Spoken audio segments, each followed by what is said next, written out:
Assalamualaikum warahmatullahi wabarakatuh. Kembali lagi di channel Mau Cerita. Sebelum mulai, jangan lupa tekan tombol like dan subscribe. Aku selalu percaya bahwa hidup bukan tentang di mana kita dilahirkan, tapi seberapa keras kita berani berjalan melawan arusnya. Aku Zenlin, anak perempuan dari keluarga sederhana di sebuah desa kecil di pinggiran kota Solo. Rumahku berdiri di tepi sawah yang setiap pagi diselimuti kabut lembut. Atap sengnya berkarat, dindingnya rapuh oleh waktu, namun di dalamnya, hatiku ditempa oleh cinta dan keteguhan dua orang tua yang tak kenal menyerah. Ayahku seorang tukang ojek tua yang tangannya keras karena setir dan panas matahari. Ibuku penjahit rumahan, yang malam-malamnya sering terjaga di bawah lampu minyak, menjahit seragam anak tetangga agar bisa menambah uang belanja.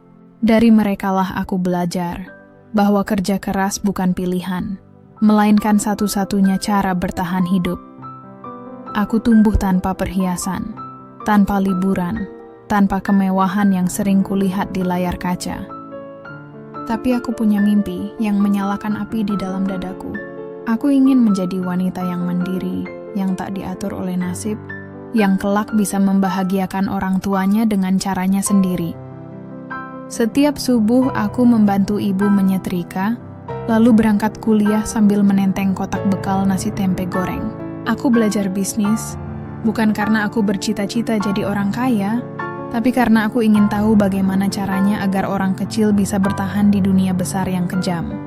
Kadang, di antara hiruk-pikuk hidup yang berat, aku duduk di depan jendela sempit kamarku, memandangi bintang-bintang dan berbisik lirih, "Tuhan, apakah Engkau menyiapkan sesuatu yang indah untuk gadis biasa sepertiku?"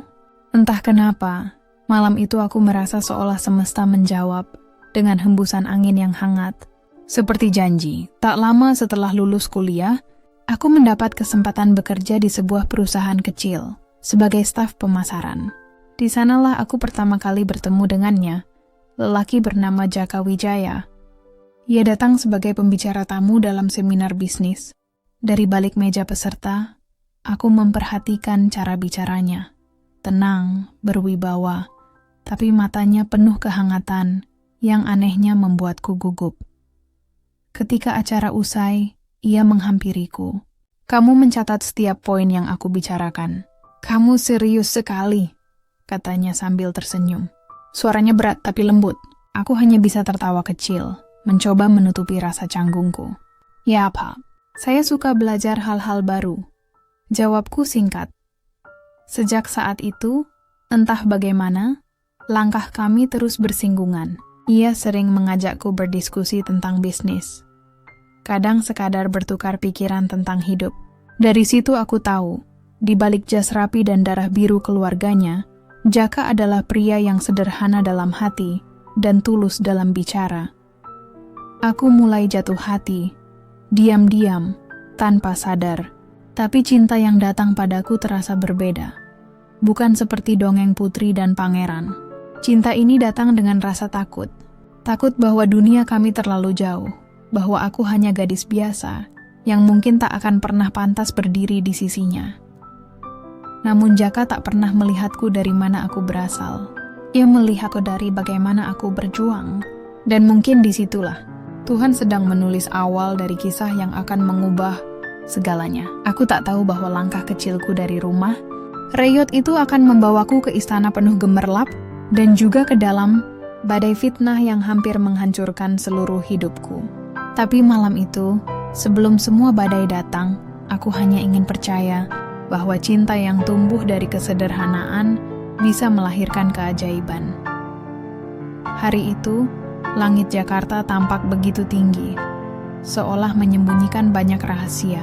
Aku masih bekerja sebagai staf pemasaran di perusahaan kecil yang penuh tekanan, tapi aku mencintai pekerjaanku.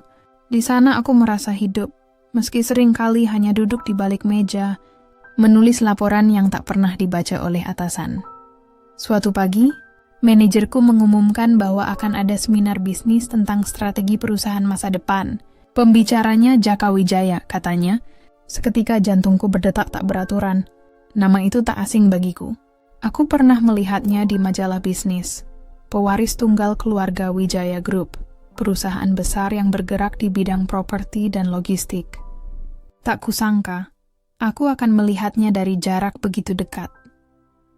Ketika hari itu tiba, ruangan seminar dipenuhi oleh orang-orang berdasi dan wanita berparfum mahal. Aku datang dengan kemeja putih yang sudah kusetrika semalam dan sepatu hitam lama yang mulai pudar warnanya. Aku duduk di barisan tengah, mencoba berbaur di antara para profesional berwajah percaya diri. Saat Jaka naik ke panggung, suasana mendadak hening. Ia mengenakan jas abu-abu muda. Wajahnya tenang, senyumnya tak dibuat-buat, tapi yang paling menonjol darinya adalah tatapannya. Tajam tapi lembut, seperti menelusuk tapi tak menghakimi. Dan untuk alasan yang tak ku mengerti, mata itu sempat berhenti di arahku.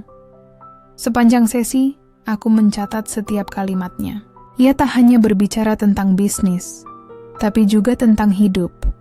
Tentang bagaimana kesuksesan bukan hanya milik orang yang kaya, melainkan milik orang yang tak pernah menyerah.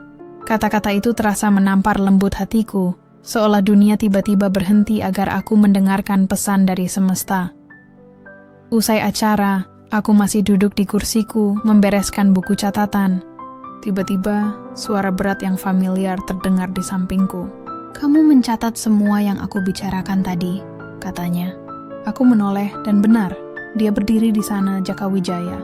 Aku sempat kehilangan kata. "Ah, iya Pak. Saya suka cara Bapak menyampaikan pandangan soal perjuangan." Jawabku gugup. Ia tersenyum, mengulurkan tangan. "Jangan panggil saya Pak, panggil saja Jaka." Tanganku terasa kecil dalam genggamannya. Ada sesuatu di sana. Kehangatan yang membuat jantungku berdetak sedikit lebih cepat dari biasanya. Beberapa hari setelah itu, pesan pertamanya muncul di ponselku. Ia bilang ingin bertukar pikiran soal ide-ide bisnis sosial. Aku masih ingat betapa aku ragu membalas. Dia pengusaha besar, pikirku. Aku cuma staf biasa. Tapi sesuatu dalam diriku berkata, mungkin ini awal dari sesuatu yang tak biasa. Kami mulai sering bertemu di kafe sederhana di Sudirman. Ia tak pernah memilih tempat mewah. Katanya, tempat sederhana membuat orang lebih jujur. Disitulah kami berbicara berjam-jam tentang mimpi, kegagalan, tentang betapa rapuhnya manusia di balik senyum yang tampak kuat. Aku mendengarkannya dan tanpa sadar mulai menyimpan setiap kata yang ia ucapkan di dalam hati. Suatu malam, hujan turun deras. Kami berteduh di bawah atap kecil kafe yang mulai tutup. Angin membawa aroma kopi dan tanah basah. Ia menatapku lama, lalu berkata pelan, "Zenlin, kamu tahu aku jarang merasa nyaman dengan seseorang secepat ini. Aku tak berani menatapnya balik.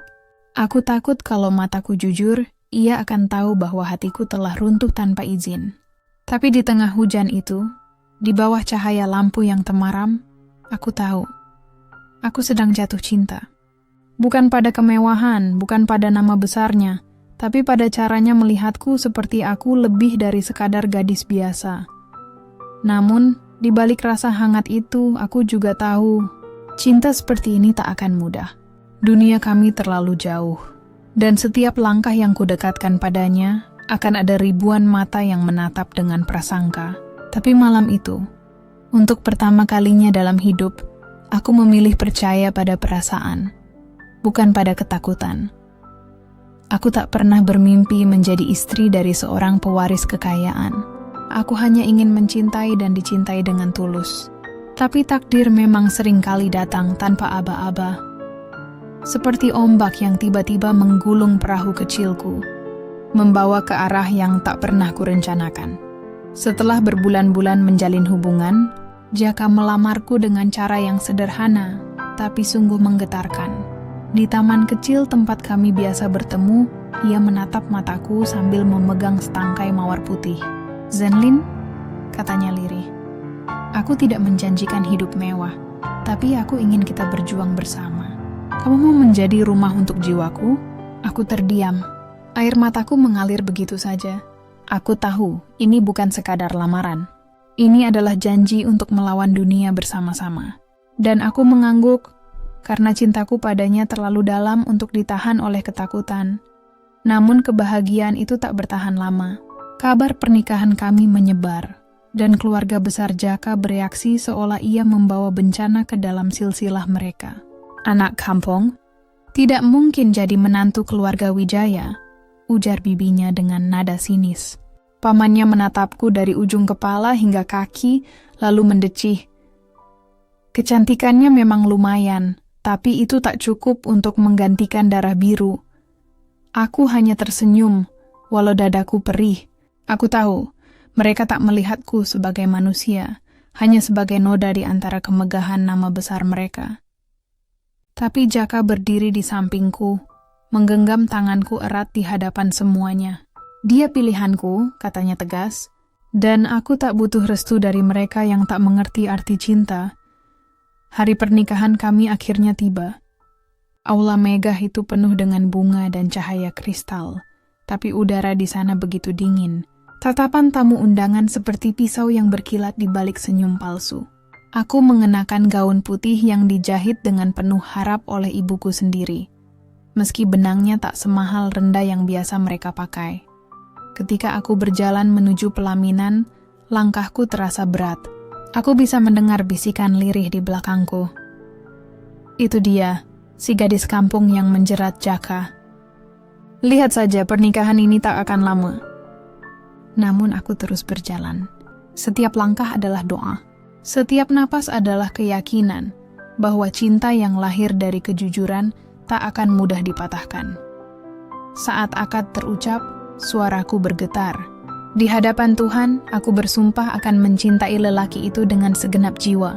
Dan ketika cincin melingkar di jariku, aku sempat memejamkan mata, berharap semua tatapan hina itu berubah menjadi restu. Tapi ketika aku membuka mata, yang kulihat hanyalah pandangan tajam dari Ibu Jaka, dingin, menusuk, dan penuh pesan yang tak diucap. Kita akan lihat seberapa lama kamu bertahan. Malamnya, di kamar hotel yang sepi, aku memandangi jari manisku yang kini berhiaskan emas sederhana. Aku tahu perjalanan ini baru dimulai. Aku tahu, cinta kami akan diuji, bukan oleh jarak, tapi oleh manusia yang tak ingin kami bahagia. Namun di dada ini, ada keberanian yang pelan-pelan tumbuh. Aku bukan lagi gadis kampung yang takut pada pandangan orang. Aku kini adalah istri dari lelaki yang kucintai, dan aku akan berdiri di sisinya meski seluruh dunia menertawakan kami.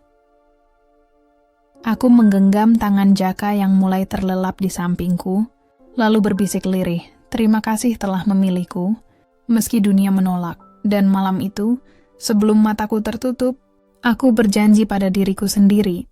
Aku akan mencintainya bukan hanya di kala bahagia, tapi juga di saat badai datang menghancurkan. Hari-hari setelah pernikahan itu berjalan seperti musim kemarau yang panjang. Panasnya tak kasat mata, tapi membakar dari dalam. Aku tinggal di rumah besar keluarga Wijaya, rumah megah dengan pilar-pilar marmer dan taman mawar yang selalu disiram setiap pagi. Tapi entah kenapa di sana udara terasa dingin. Dingin bukan karena angin, melainkan karena tatapan yang tak pernah benar-benar menerimaku. Ibu Jaka, perempuan anggun yang wajahnya jarang sekali menampakkan senyum, memandangku seolah aku adalah tamu tak diundang, yang kebetulan nyasar ke ruang tamunya. "Zenlin," katanya suatu pagi, sambil meneguk teh di teras belakang. "Kamu sekarang sudah jadi bagian keluarga ini. Tapi ingat, nama Wijaya itu berat. Jangan sampai menodainya." Aku hanya tersenyum, menunduk sopan. "Saya mengerti, Bu. Saya akan berusaha sebaik mungkin." Namun senyumnya setelah itu membuat dadaku sesak. Ada sesuatu di balik kata-katanya, sebuah peringatan halus, tapi tajam seperti duri mawar. Setiap langkahku di rumah itu seolah diawasi. Pelayan menatapku dengan rasa penasaran, beberapa bahkan berbisik ketika aku lewat. Aku berpura-pura tak mendengar, tapi setiap bisikan itu terasa seperti jarum kecil yang menembus kulitku perlahan-lahan. Jaka berusaha menenangkanku. "Sabar ya, Lin. Mereka cuma butuh waktu," katanya sambil menggenggam tanganku. Tapi aku tahu, Waktu tak akan mudah meluluhkan hati yang sudah dikeraskan oleh gengsi dan prasangka. Malam pertama kami makan malam bersama keluarga besar menjadi awal dari luka yang tak kulupakan. Meja panjang itu dipenuhi makanan mahal yang bahkan tak kukenal namanya. Aku duduk di samping Jaka. Sementara di hadapanku, duduk sang ibu dan dua paman Jaka yang terkenal keras. Zenlin, suara salah satu paman itu memecah keheningan. Kamu lulusan mana tadi? Ah, universitas daerah ya? Aku mengangguk pelan. Iya, paman. Ia tertawa kecil sambil memotong daging steak di piringnya. Wah, luar biasa. Jaka kita memang suka hal-hal yang unik. Biasanya keluarga besar ini tidak terbiasa dengan, orang dari latar yang sederhana. Suara tawa pelan terdengar dari adik iparku, Sari, yang duduk di ujung meja. Mungkin karena Kak Zenlin punya sesuatu yang spesial, katanya. Tapi nada suaranya terlalu manis untuk dipercaya. Aku mencoba menelan harga diriku bersama suapan kecil nasi. Aku tak ingin menimbulkan masalah. Tapi malam itu aku sadar, setiap senyum di meja ini bisa menyembunyikan 1000 pisau yang siap menorehkan luka kapan saja.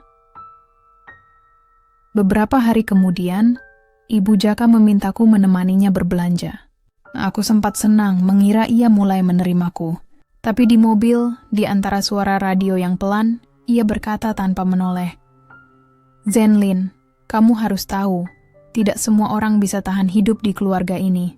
Banyak mata yang akan menilai kamu, terutama jika kamu tidak tahu menempatkan diri. Aku terdiam, menatap jendela, menahan napas agar air mata tak jatuh. Aku tak tahu apakah itu nasihat atau ancaman. Tapi satu hal yang pasti, aku mulai menyadari bahwa cinta saja tidak cukup untuk membuatku diterima di rumah ini. Malam itu aku menatap wajah Jaka yang tertidur di sampingku. Ia tampak damai, seolah dunia di luar kamar ini tidak pernah ada. Aku membelai rambutnya, lalu berbisik pelan. Sayang, aku sanggup menghadapi mereka. Asal kamu tidak pergi dariku. Di luar jendela, angin malam berhembus pelan, membawa aroma bunga mawar dari taman. Indah di luar, tapi menyakitkan bila disentuh. Seperti hidupku kini, dihiasi kemewahan, tapi berduri di dalamnya. Pagi itu, matahari belum sepenuhnya naik ketika suasana rumah mendadak berubah.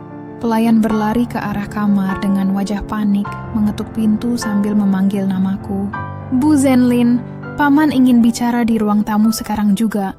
Nada suaranya membuat jantungku berdegup kencang. Aku menatap Jaka yang masih setengah sadar dari tidurnya. Ada apa, Lin? Tanyanya setengah mengantuk. Aku menggeleng pelan. Entahlah.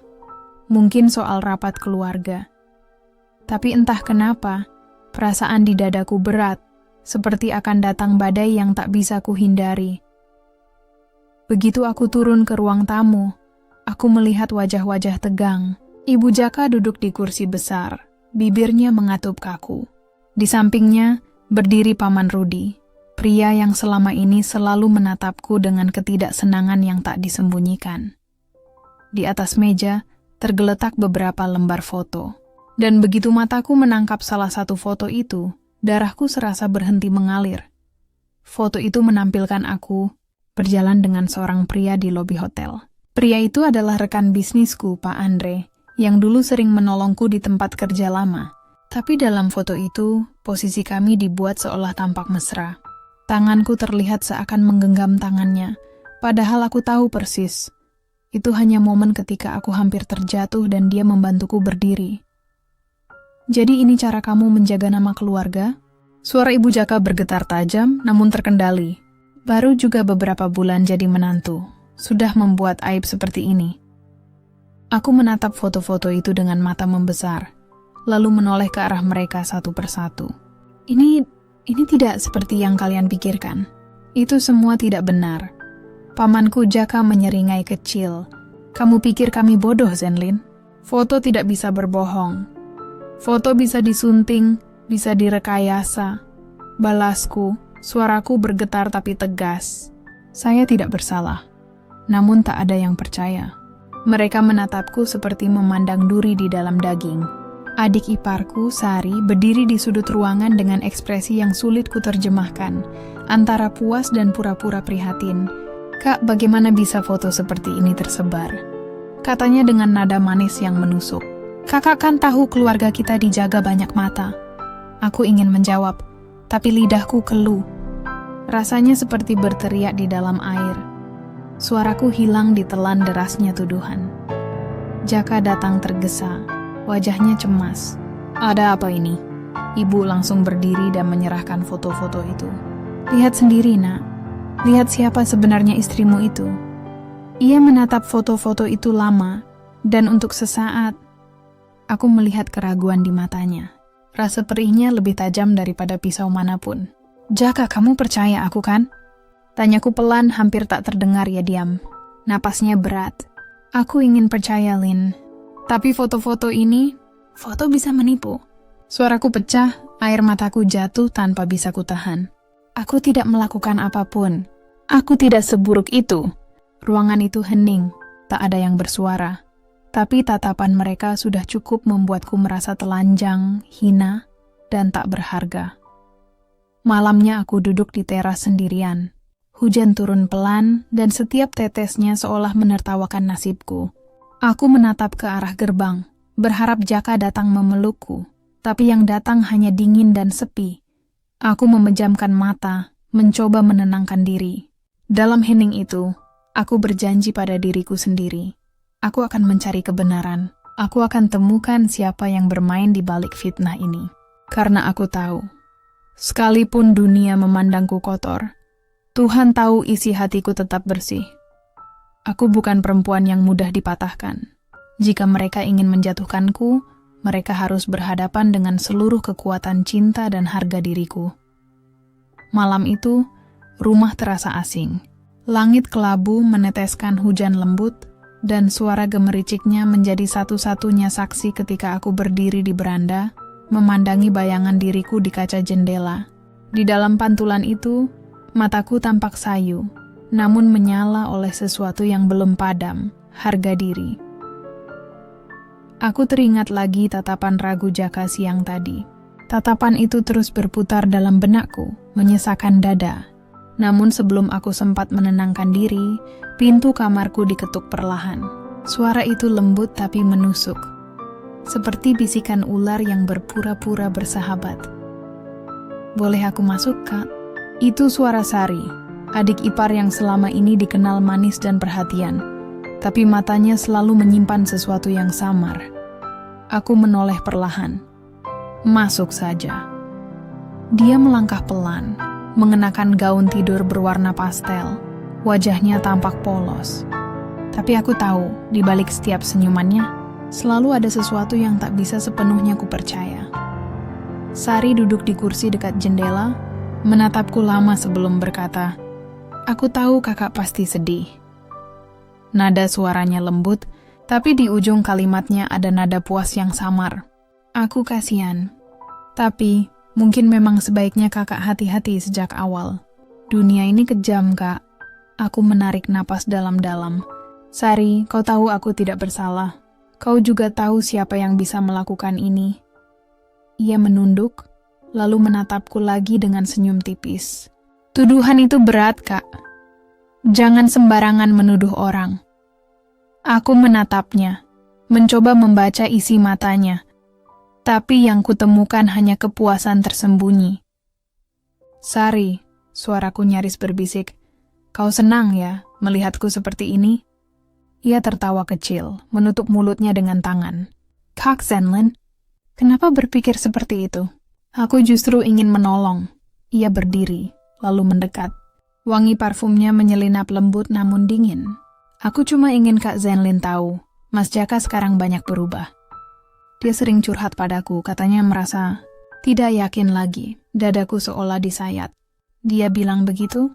Sari mengangguk pelan, pura-pura iba. "Aku hanya ingin kakak siap. Kalau nanti keputusan Mas Jaka tak seperti yang kakak harapkan." Kalimat itu menancap di dadaku lebih tajam dari belati. Aku menatapnya lekat-lekat, menahan gemetar tanganku. Tapi di balik kesakitanku, aku mulai melihat jelas permainan ini. Setelah Sari pergi, aku duduk lama dalam gelap. Angin malam menyelinap masuk lewat jendela, membawa bisikan getir tentang cinta yang diuji dan kebohongan yang dipelihara. Aku tahu kini, Sari bukan sekadar adik ipar yang iri. Dia pemain halus yang menunggu celah untuk menggantikan posisiku di hati Jaka. Senyumnya, kata-katanya, bahkan caranya memeluk ibu mertua dengan penuh manja. Semua bagian dari sandiwara yang disusun dengan rapi. Aku menggenggam tangan sendiri, menahan air mata. Jika mereka ingin menjatuhkanku, mereka akan melihat Zenlin yang lain. Bukan perempuan lemah yang hanya bisa menangis di pojok kamar, tapi wanita yang akan bangkit dan menuntut kebenaran dengan kepala tegak. Di kejauhan, suara petir menggelegar pelan, seperti tanda dari langit. Dan aku tahu, badai yang sesungguhnya baru akan dimulai. Hari-hari setelah malam itu terasa panjang dan sunyi.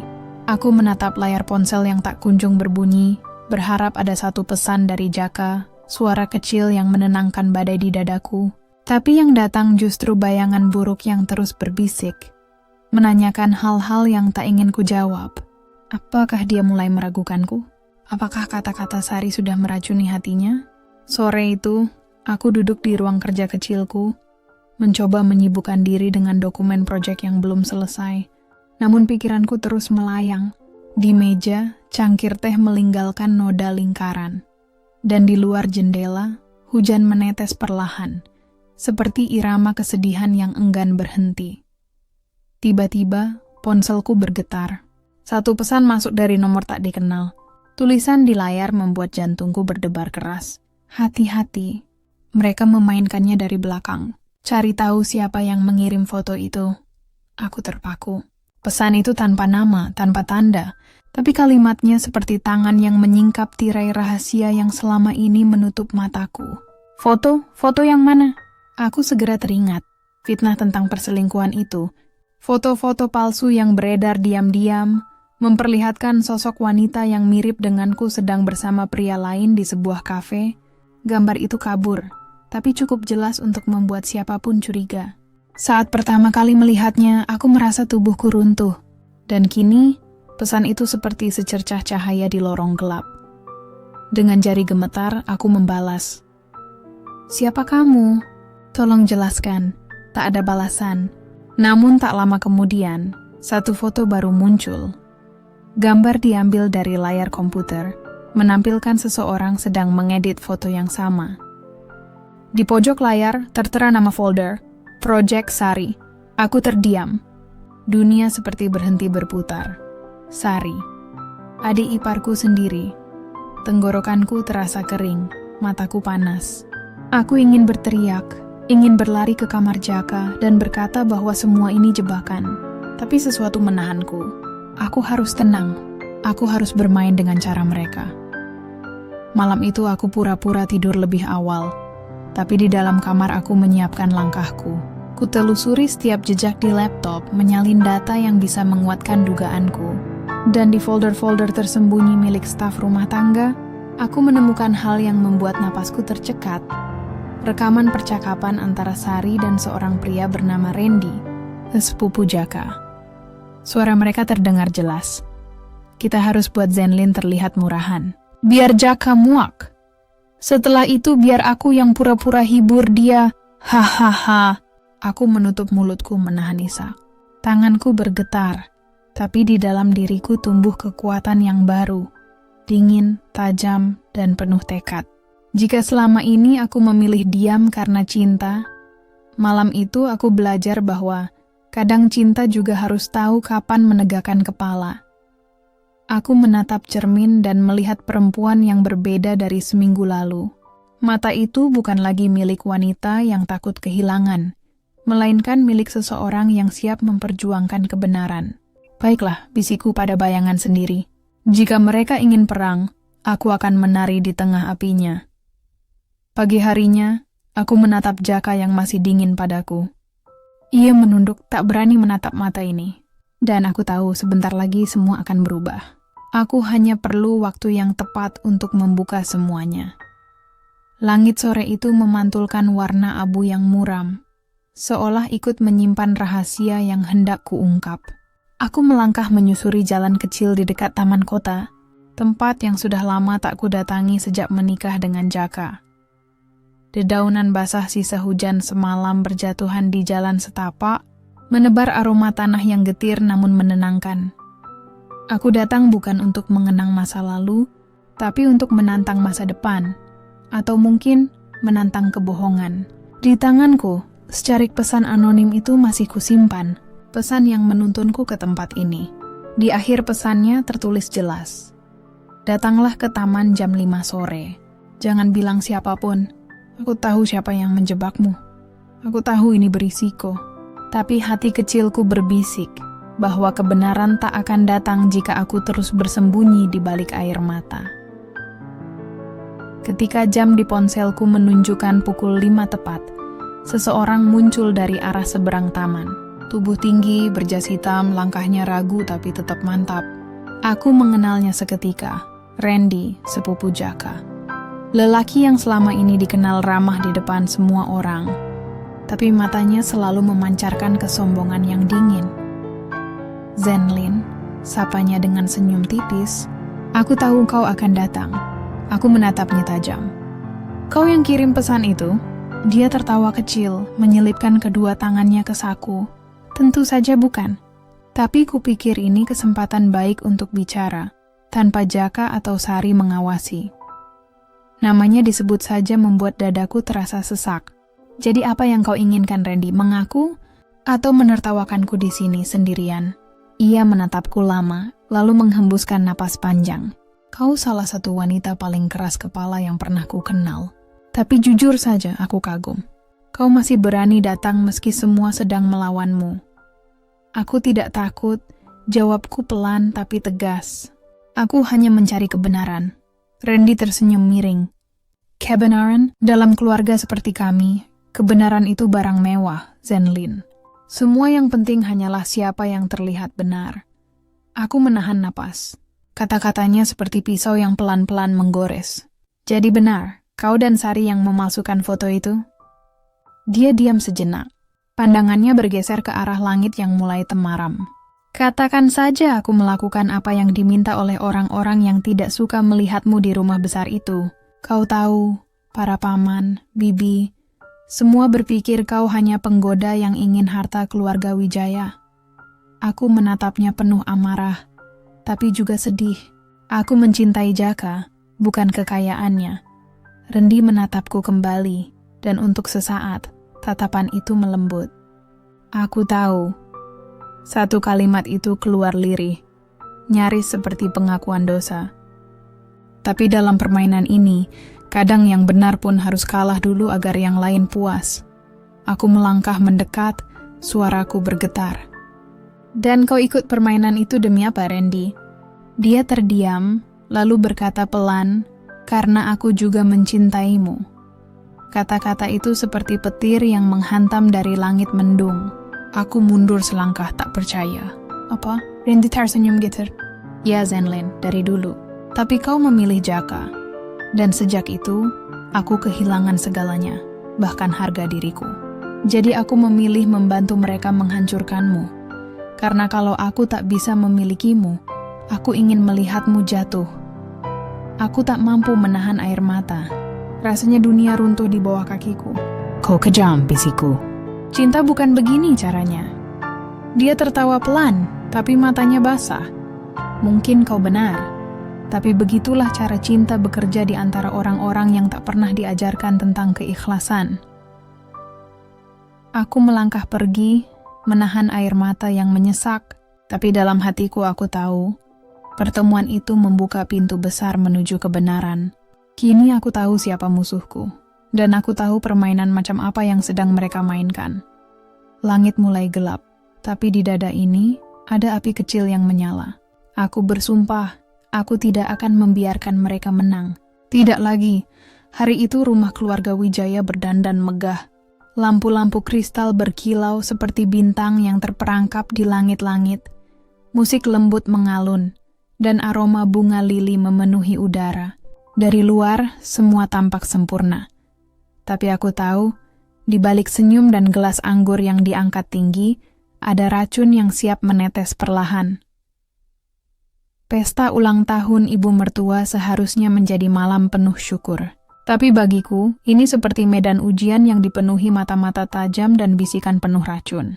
Aku melangkah di antara para tamu dengan gaun sederhana berwarna ivory, kepala tegak meski hatiku bergetar.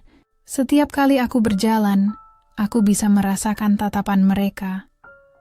Tatapan yang menilai, menimbang, dan mungkin sudah menghakimi sebelum aku sempat bicara.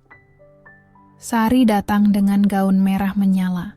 Wajahnya bersinar, langkahnya ringan, dan setiap kali dia mendekati Jaka, dia bersikap terlalu manja, terlalu akrab, seolah ingin dunia tahu bahwa kedekatan mereka bukan hal baru. Aku menatap dari jauh, menahan debar yang tak ingin kubiarkan menang. "Zenlin, kamu cantik malam ini," ucap Paman Wibowo dengan nada licin. Tapi sayang, semua kecantikan itu tak banyak berguna kalau rumah tangga sedang berguncang, bukan? Tawa kecil mengiringi kalimat itu, tawa yang menampar tanpa tangan. Aku tersenyum tipis, menatapnya lembut. Justru di saat berguncanglah kita tahu siapa yang masih punya hati, Paman. Tatapan kami bertabrakan, dan ia terdiam sesaat sebelum memalingkan wajah. Aku tahu, luka kecil di egonya baru saja kutorehkan. Malam semakin larut. Musik berubah pelan, dan lampu redup memberi ruang bagi sesi kejutan. Sari berdiri di depan mikrofon dengan senyum lebar. Malam ini aku ingin berbagi sesuatu yang spesial untuk keluarga kita semua. Aku menahan napas. Kata spesial dari bibirnya selalu berarti bencana bagi seseorang. Dan kali ini, aku tahu targetnya adalah aku. Tiba-tiba layar besar di ruang tengah menyala. Tayangan dimulai. Foto-foto muncul satu persatu. Gambar wanita mirip aku sedang duduk di kafe bersama seorang pria asing, menatap dengan tawa yang intim. Suara-suara kecil terdengar dari tamu. Gumaman, helaan napas, bahkan desis. Aku berdiri, darahku membeku. Jaka terpaku di tempatnya. Matanya menatap layar, lalu beralih kepadaku. Ragu, terluka, marah. "Ini apa, Lin?" Suaranya serak, aku menggenggam jemariku erat. "Itu bukan aku, Jaka, itu rekayasa. Foto itu dipalsukan." Tapi suaraku tenggelam di tengah keributan. Beberapa tamu berbisik. Beberapa menggeleng kasihan. Sari pura-pura panik. "Astaga kak, aku nggak tahu ini bisa muncul. Aku cuma mau tampilkan foto keluarga." Air matanya jatuh begitu cepat, terlalu sempurna untuk disebut tulus. Aku menatapnya lama. "Kau luar biasa, Sari. Pementasanmu rapi sekali." Dia hanya menunduk, memainkan jemarinya yang bergetar pura-pura. Di tengah kekacauan itu, aku tahu aku tak boleh kalah. Aku berjalan ke depan, menatap semua tamu dengan tenang. "Kalau kalian ingin tahu kebenarannya," ucapku dengan suara tegas, "aku punya buktinya. Tapi mungkin belum saatnya aku tunjukkan malam ini. Biarkan saja kalian percaya pada apa yang ingin kalian percayai. Karena kebenaran sejati tak butuh pembelaan dari mulut, tapi dari waktu." Ruangan itu sunyi. Bahkan musik pun berhenti. Aku melangkah pergi perlahan, meninggalkan mereka semua dalam kebisuan yang mencekam. Di luar, udara malam dingin menggigit kulitku, tapi ada api dalam dadaku yang tak padam. Aku tahu malam ini mereka berhasil mempermalukanku, tapi sebentar lagi, merekalah yang akan berlutut di hadapan kebenaran yang mereka injak. Malam setelah pesta itu terasa seperti neraka yang diam. Rumah besar keluarga Wijaya seolah kehilangan napas. Hanya ada suara detik jam dan desir angin yang menembus celah jendela. Aku duduk di ujung ranjang, masih dengan gaun pesta yang belum sempat kuganti. Sisa maskara mengalir di pipi, bukan karena aku kalah, tapi karena aku menahan terlalu banyak amarah dalam diam. Jaka belum juga pulang ke kamar. Ia mengurung diri di ruang kerja sejak pesta usai. Aku tahu ia butuh waktu. Tapi hatiku remuk memikirkan bagaimana tatapan matanya berubah malam itu. Tatapan yang dulu penuh cinta, kini dipenuhi keraguan.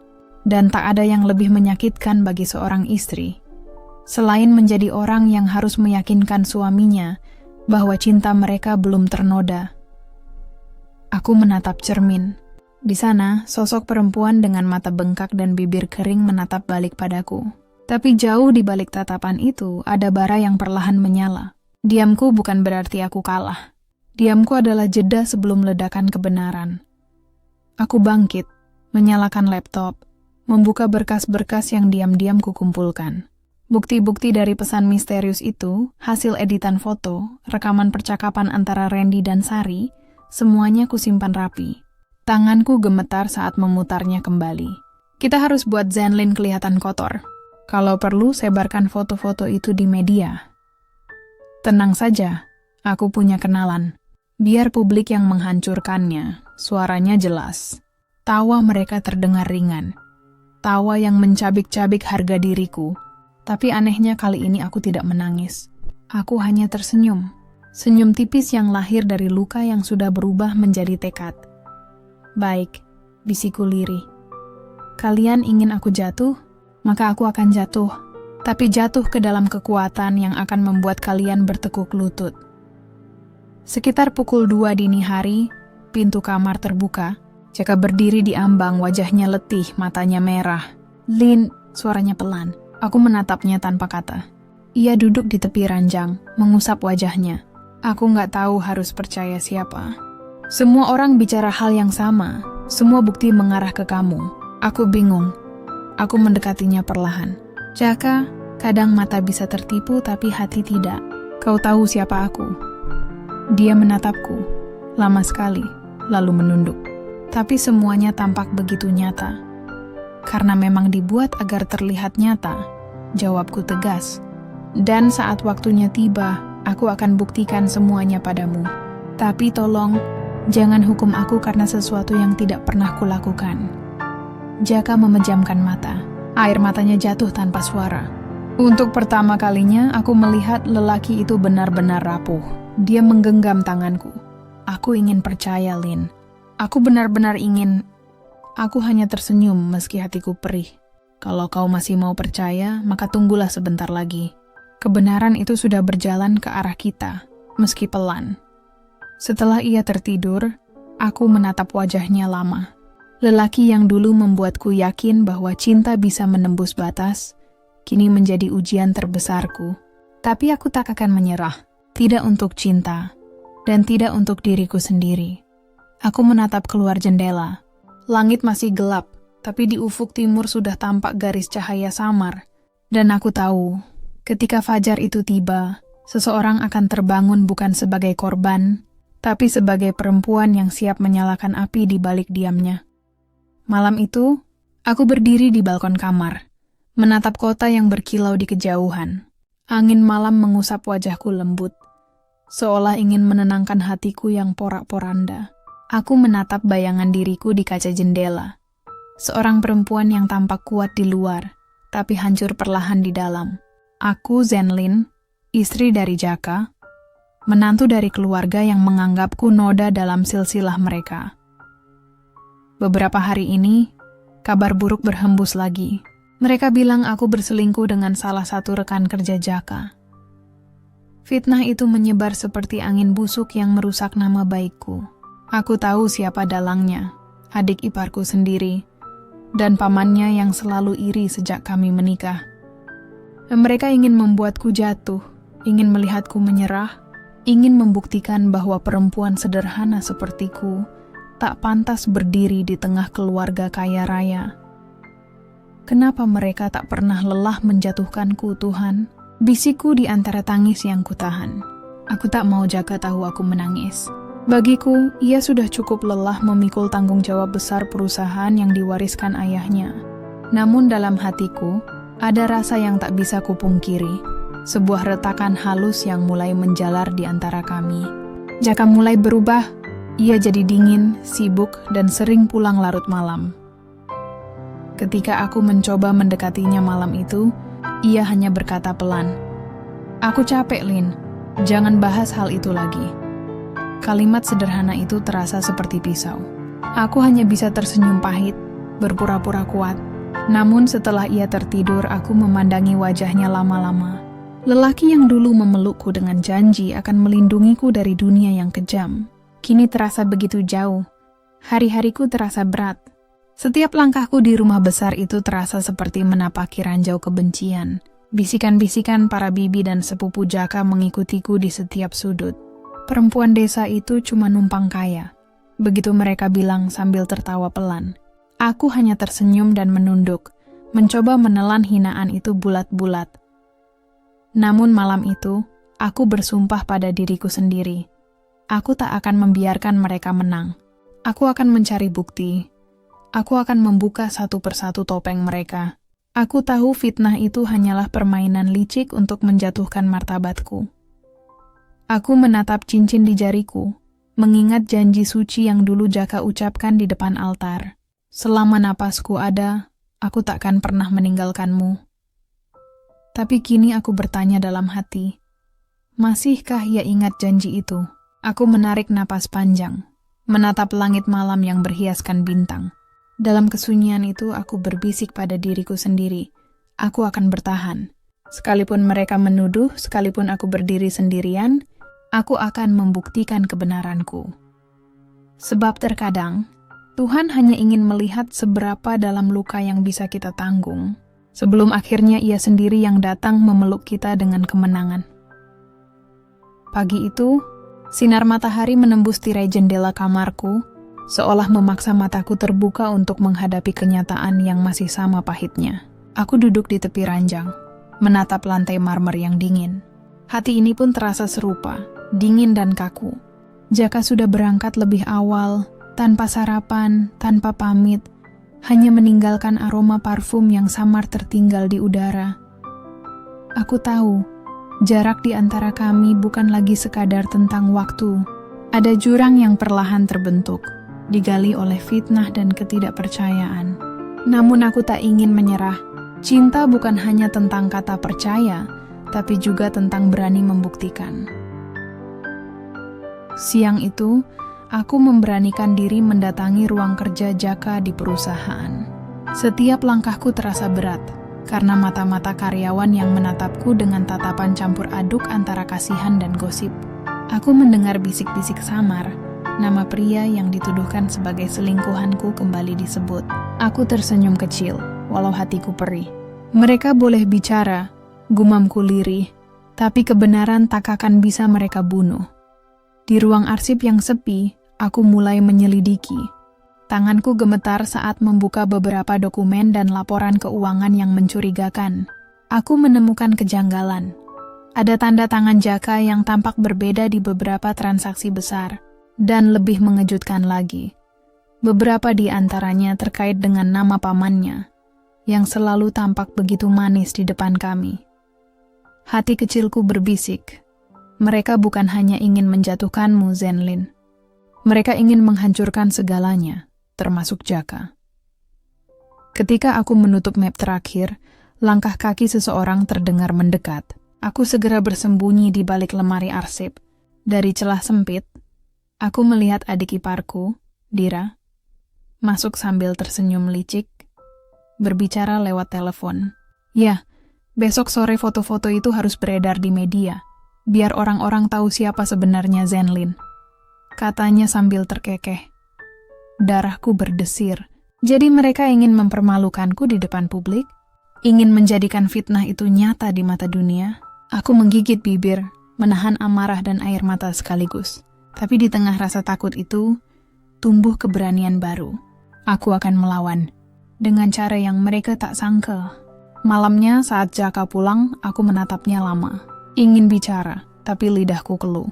Ia menatap balik sekilas, lalu beranjak ke kamar mandi tanpa sepatah kata. Keheningan di antara kami menjadi dinding tinggi yang tak mudah ditembus.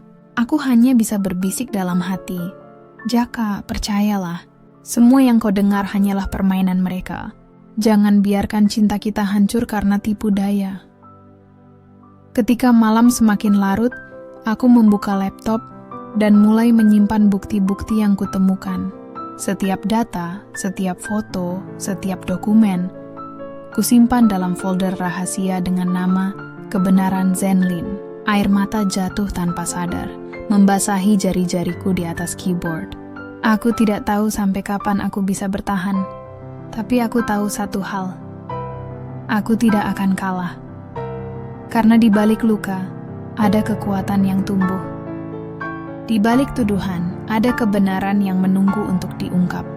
Dan aku, Zenlin, perempuan yang pernah dianggap tak berharga, akan menunjukkan bahwa yang mereka injak hari ini, suatu saat akan berdiri lebih tinggi dari mereka semua. Menurut kalian, apakah Zenlin harus menunjukkan bukti itu pada Jaka sekarang? Atau menunggu sampai semua rencana keluarga Jaka terbongkar? Tulis pendapat kalian di kolom komentar, biar Zenlin tahu dia tidak berjuang sendirian. Pagi itu, udara di rumah terasa berat. Langit tampak kelabu meski matahari sudah tinggi. Aku menatap cangkir kopi di tanganku yang tak lagi hangat, seperti hatiku yang perlahan kehilangan bara. Jaka duduk di seberang meja, matanya fokus pada layar ponsel, tak sekalipun menatapku. Dulu, setiap pagi ia selalu menggenggam tanganku sebelum berangkat. Kini, genggaman itu lenyap, seperti kebersamaan yang perlahan dikikis jarak tak kasat mata. Jaka, suaraku nyaris hanya sehela napas. Apa kau masih percaya padaku?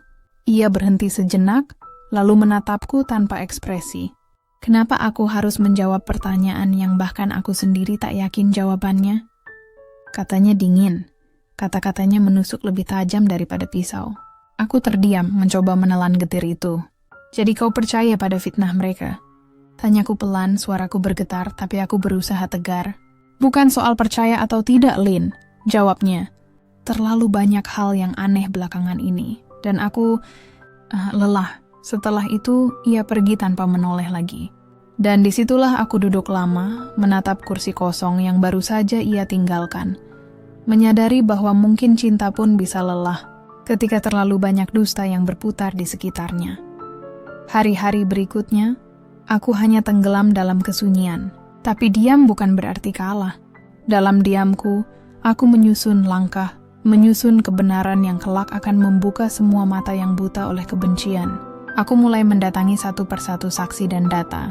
Dari satpam kantor, karyawan lama, hingga sekretaris paman Jaka yang dulu pernah dipecat tanpa alasan jelas. Dari merekalah aku menemukan serpihan kecil kebenaran. Transaksi ilegal, manipulasi dokumen, dan permainan saham di balik nama Jaka. Mereka bukan hanya ingin menghancurkan aku. Mereka ingin menghancurkan seluruh nama keluarga ini, lalu mengambil alih semuanya. Namun langkahku tak selalu mudah. Malam itu ketika aku pulang dari menemui salah satu sumber, seseorang mengikutiku. Aku merasakan tatapan asing dari cermin spion mobil. Nafasku tercekat, jantungku berdegup cepat. Aku mempercepat laju kendaraan, berbelok ke jalan sempit yang hanya aku tahu sendiri, hingga akhirnya aku berhasil menghilang. Tapi rasa takut itu menempel sampai ke rumah. Sesampainya di kamar, aku memandangi wajahku di cermin, kusut, letih, tapi masih berdiri. Kau kuat, Zenlin, bisikku pada bayangan itu. Kau harus kuat. Karena jika kau menyerah, mereka menang. Beberapa hari kemudian, aku menemukan sesuatu yang mengguncang. Sebuah pesan anonim di emailku. Berhenti mencari kebenaran, atau kau akan kehilangan segalanya. Tanganku bergetar saat membaca pesan itu. Tapi yang aneh, bukannya takut, aku justru merasa semakin berani. Mereka mulai panik. Itu artinya aku berada di jalur yang benar. Malam itu, aku kembali menatap Jaka yang tertidur di sebelahku. Wajahnya damai, tapi hatiku bergetar. Aku ingin membangunkannya dan berkata, "Percayalah padaku, cinta ini masih murni." Tapi suaraku tak keluar. Aku hanya bisa menyentuh pipinya pelan, berharap sentuhanku bisa menyampaikan sesuatu yang tak mampu diucap oleh kata. Cinta kami mungkin sedang retak, tapi aku percaya retakan itu bukan akhir, melainkan ruang bagi cahaya untuk masuk. Hari itu hujan turun perlahan, seperti ingin menyembunyikan air mata yang tak sempat kutumpahkan. Aku duduk di ruang kerja kecilku, menatap tumpukan dokumen dan bukti yang kian menumpuk di meja. Setiap lembar kertas itu menyimpan kisah pahit tentang kebohongan yang merayap di antara keluarga suamiku, keluarga yang dulu menyambutku dengan senyum manis, tapi diam-diam menanam duri di jalanku. Aku kini hidup di antara dua dunia. Dunia cinta yang mulai retak, dan dunia kebenaran yang perlahan menuntut keberanian. Setiap langkahku bagaikan meniti benang tipis di atas jurang. Salah langkah sedikit saja, aku bisa kehilangan segalanya, termasuk Jaka. Pagi tadi, Dira adik iparku menyapaku di teras rumah dengan senyum palsu yang begitu halus. Kak Zenlin, hati-hati ya, dunia ini kecil. Semua bisa berubah dalam semalam. Kata-katanya bagai racun manis yang diselipkan dalam teh. Aku hanya tersenyum, meski dalam dada aku tahu, dia sedang mengancamku. Sore hari, aku memutuskan untuk pergi ke gudang lama perusahaan, tempat penyimpanan arsip sejak masa ayah Jaka masih hidup. Tempat itu sudah lama tak dikunjungi siapapun. Saat aku membuka pintunya, aroma debu dan waktu menyeruak. Cahaya matahari menembus celah-celah papan, menyoroti debu yang berterbangan seperti serpihan rahasia masa lalu. Aku menemukan sebuah berkas usang berjudul Project Agra Holdings. Di dalamnya, tertulis nama Paman Jaka dan Dira sebagai penerima dana tak resmi. Jumlahnya mencapai miliaran rupiah. Aku menahan napas, tubuhku gemetar. Jadi benar semua ini permainan mereka. Mereka menuduhku selingkuh hanya untuk mengalihkan perhatian dari pencurian besar yang mereka lakukan. Namun sebelum aku sempat menyalin dokumen itu, langkah kaki terdengar mendekat. Jantungku berdegup keras. Aku bersembunyi di balik lemari kayu besar. Dari celah kecil, kulihat seseorang masuk Paman Jaka sendiri. Wajahnya serius, matanya menyapu ruangan dengan curiga. Dia pasti mencium sesuatu, gumamnya. Kalau Zenlin tahu terlalu banyak, kita harus singkirkan dia. Kata-kata itu menancap di telingaku. Singkirkan? Tubuhku membeku, tapi aku menahan diri. Tak bergerak sedikit pun sampai langkahnya menjauh, dan suara pintu tertutup kembali. Baru setelah itu aku menghela napas panjang. Lututku lemas, tapi hatiku membara. Aku keluar dari persembunyian, menatap berkas itu dalam genggaman. Kau pikir aku takut? Bisiku pelan. Tidak, aku sudah terlalu jauh untuk mundur. Malamnya aku pulang dengan wajah yang letih. Jaka sudah di rumah menatapku dengan curiga. Dari mana saja? Tanyanya tanpa senyum. Dari tempat yang mungkin bisa menyelamatkan kita. Jawabku tenang. Ia tertawa pendek. Kau benar-benar percaya bisa memperbaiki semua ini sendirian? Kadang aku tak tahu siapa dirimu lagi, Lin. Aku menatapnya lama, menahan air mata. Mungkin karena kau terlalu sibuk mendengar mereka, hingga kau tak lagi mendengar aku. Setelah ia pergi meninggalkan ruang tamu, aku terdiam di sana. Hujan di luar makin deras, seolah ikut menangisi kebisuan kami. Tapi di dalam hatiku, tekadku justru semakin keras. Aku tak akan biarkan mereka menghancurkan kami. Cinta mungkin tak lagi hangat, tapi kebenaran harus tetap menyala, sekecil apapun cahayanya. Malam itu langit seolah bersekongkol dengan gelap, tak ada bintang, hanya suara hujan yang menimpa jendela dan bayanganku yang terpantul redup di kaca. Aku duduk sendirian di ruang tamu, menatap berkas-berkas yang kini kusimpan dalam map coklat. Semua bukti itu ada di tanganku. Kebenaran yang sanggup mengguncang seluruh keluarga Jaka, tapi juga mungkin menghancurkan rumah tanggaku sendiri. Sebuah dilema yang membelit seperti jerat halus. Jika aku buka semuanya, nama keluarga ini hancur. Jika aku diam, mereka akan terus menuduhku, menertawakanku, menindas kebenaranku. Aku terjebak di antara cinta dan harga diri. Jaka turun dari tangga, wajahnya lelah, matanya sayu tapi tajam. Aku dengar kau ke gudang perusahaan tadi, katanya datar. Aku menatapnya, jantungku berdegup pelan tapi mantap. Aku mencari bukti, Jaka, tentang siapa sebenarnya yang berkhianat. Cukup, Lin. Bentaknya membuatku terhenyak. Berhentilah berpura-pura suci. Semua orang di luar sana sudah melihat foto-fotomu dengan lelaki itu. Aku terdiam, bibirku keluh. Aku tahu foto itu rekayasa. Tapi mendengar kata-kata itu dari mulutnya sendiri, seperti mendengar dunia runtuh di depan mata. Jaka, suaraku gemetar. Kau benar-benar percaya aku sanggup melakukan itu? Ia tak menjawab, hanya menatapku seolah sedang menilai apakah aku pantas dipercaya. Pandangan yang dulu penuh cinta kini berganti dengan dingin yang mematikan. Air mataku jatuh satu-satu, tanpa bisa kutahan. Aku mencintaimu, Jaka. Tapi cinta juga butuh ruang untuk dipercayai. Kalau kau bahkan tak lagi mau mendengarkan aku, untuk apa semua ini? Ia diam, hanya meninggalkanku di ruang tamu dengan suara langkah yang berat, tapi tegas, menuju kamar atas. Dan malam itu aku menangis bukan karena aku lemah, tapi karena aku sadar, orang yang kucintai kini mulai percaya pada kebohongan yang diciptakan musuhku. Keesokan harinya, aku menerima pesan dari nomor tak dikenal.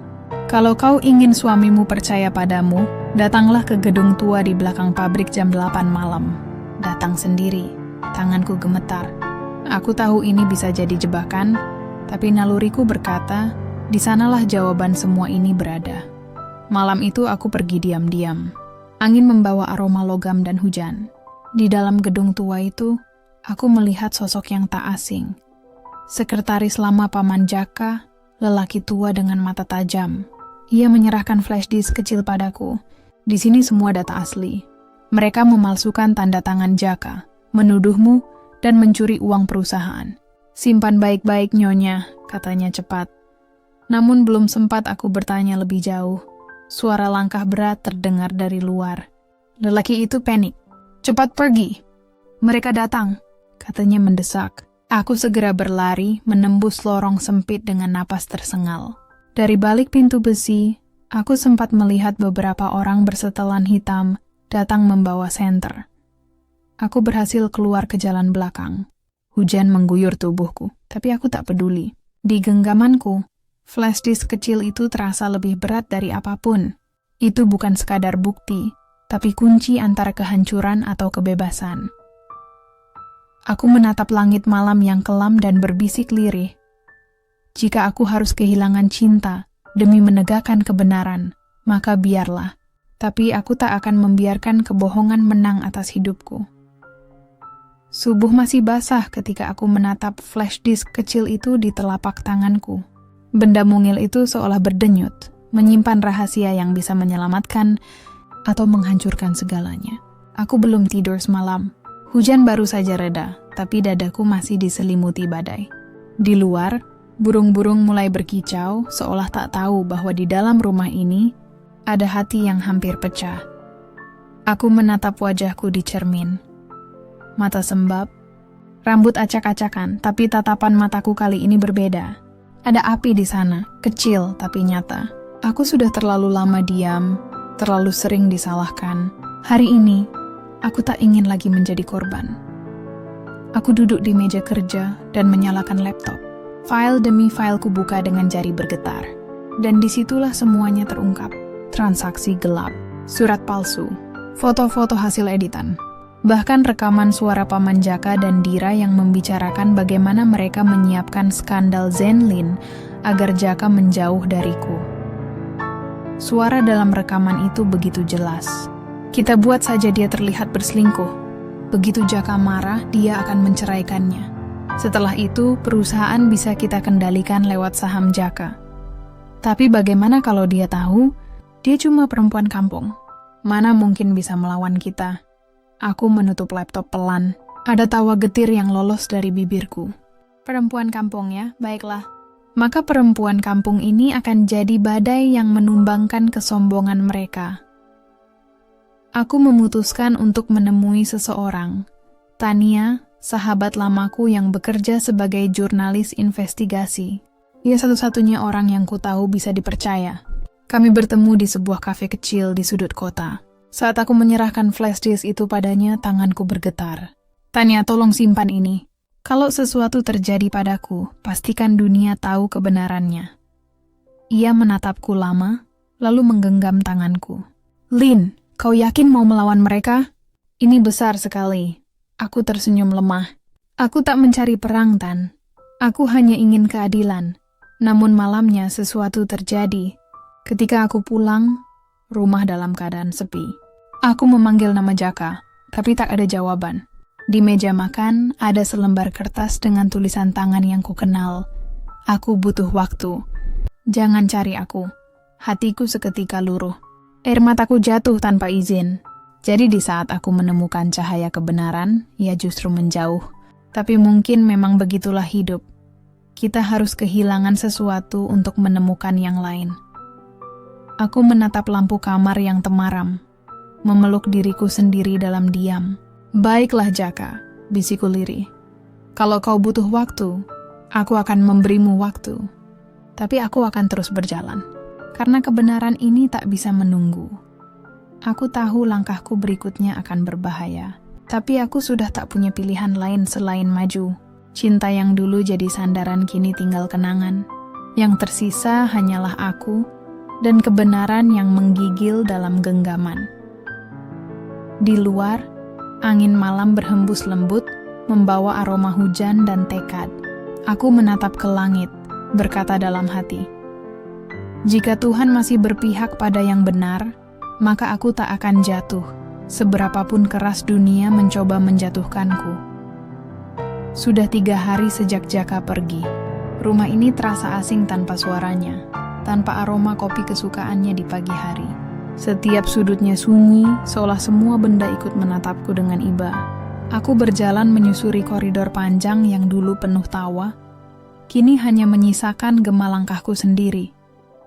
Kadang aku ingin marah, tapi yang tersisa justru rindu. Aku ingin berteriak padanya, aku tidak bersalah. Tapi bagaimana mungkin jika ia sendiri memilih menjauh? Namun cinta yang sejati, meski dilukai tak akan serta-merta mati. Ia hanya bersembunyi di balik luka, menunggu waktu untuk disembuhkan. Sore itu, aku mendapat kabar dari Tania. Ia berhasil menelusuri beberapa dokumen dalam flash disk itu, dan sampai menemukan hal yang lebih besar dari yang kubayangkan. Bukan hanya Paman Jaka dan Dira yang terlibat, tapi juga beberapa rekan bisnis keluarga besar mereka. Sebuah jaringan kotor yang sudah berjalan bertahun-tahun. Lin, ini bisa jadi berita besar. Tapi kalau aku rilis sekarang, hidupmu bisa dalam bahaya, kata Tania lewat telepon. Aku terdiam. Aku sudah lama hidup dalam bahaya, Tan. Mereka hanya belum berhasil menjatuhkanku. Malamnya, aku duduk di balkon. Angin lembut meniup rambutku, membawa aroma malam yang tenang tapi menyimpan rahasia. Aku menatap langit, berharap Jaka menatap langit yang sama di tempat lain. Aku rindu suaranya, senyumnya, tatapan yang dulu penuh cinta. Tapi entah kenapa, hatiku juga mulai sadar. Mungkin Jaka sedang diuji untuk memilih, cinta yang tulus atau kepercayaan yang rapuh. Tiba-tiba ponselku berdering. Nomor tak dikenal lagi. Zenlin. Aku tahu kau punya datanya. Suara berat di seberang terdengar dingin. Serahkan padaku, atau suamimu tak akan pernah kembali. Darahku membeku. Apa maksudmu? Di mana Jaka? Tapi sambungan terputus, tubuhku gemetar.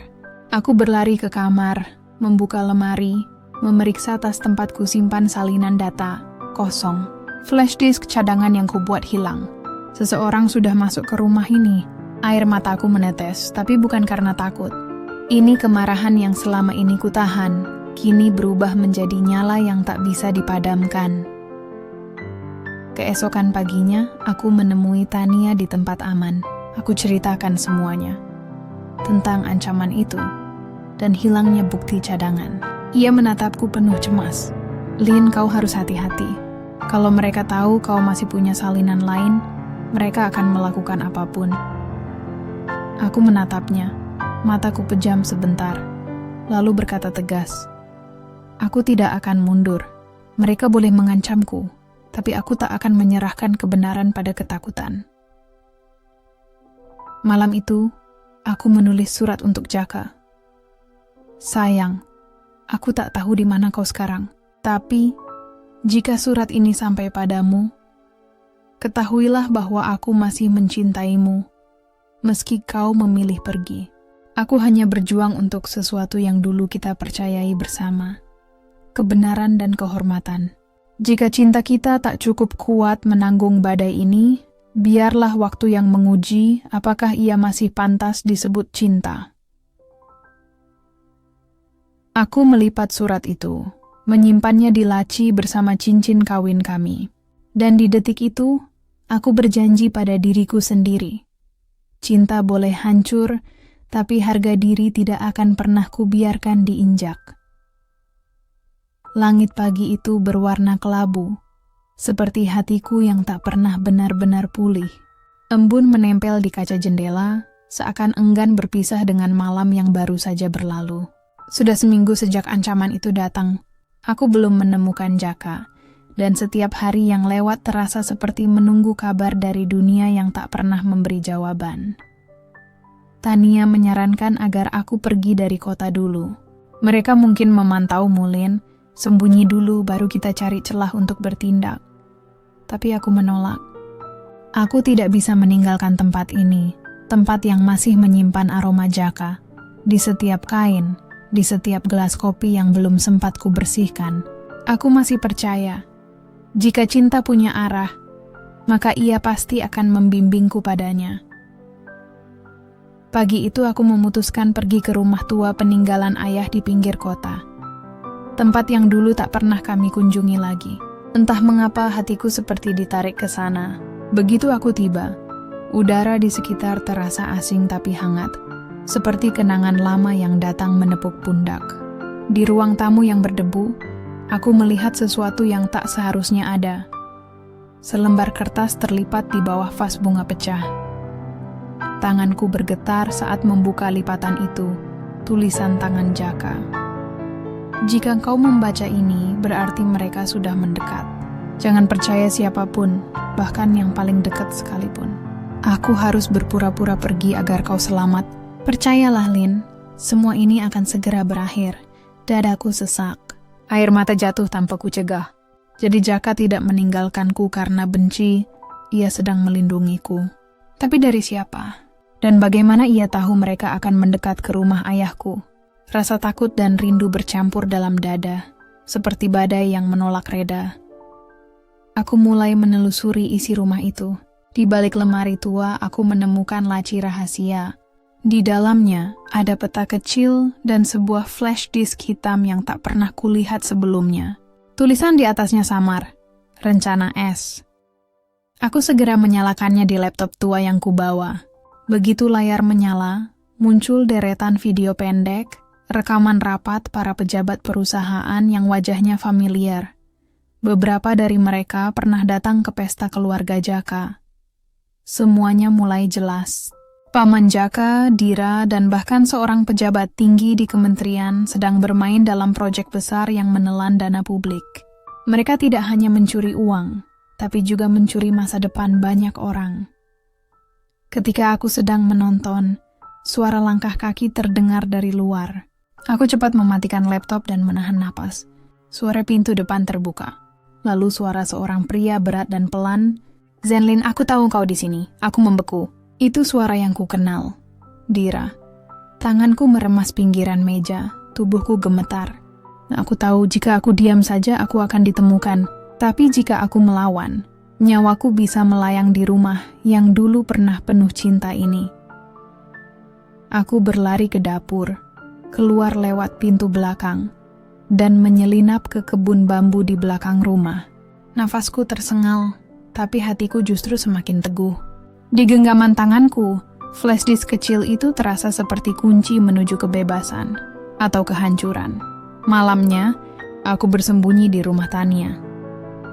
Ia memelukku erat begitu aku tiba dengan wajah pucat dan pakaian kotor. "Kau harus segera pergi, Lin. Mereka pasti masih mencarimu," katanya gemetar. Aku menggeleng pelan. "Tidak, Tan. Aku tidak akan lari lagi. Aku sudah lelah menjadi bayangan dalam permainan mereka. Sekarang giliranku menyalakan cahaya." Di tengah malam yang sunyi, aku menatap pantulan diriku di jendela.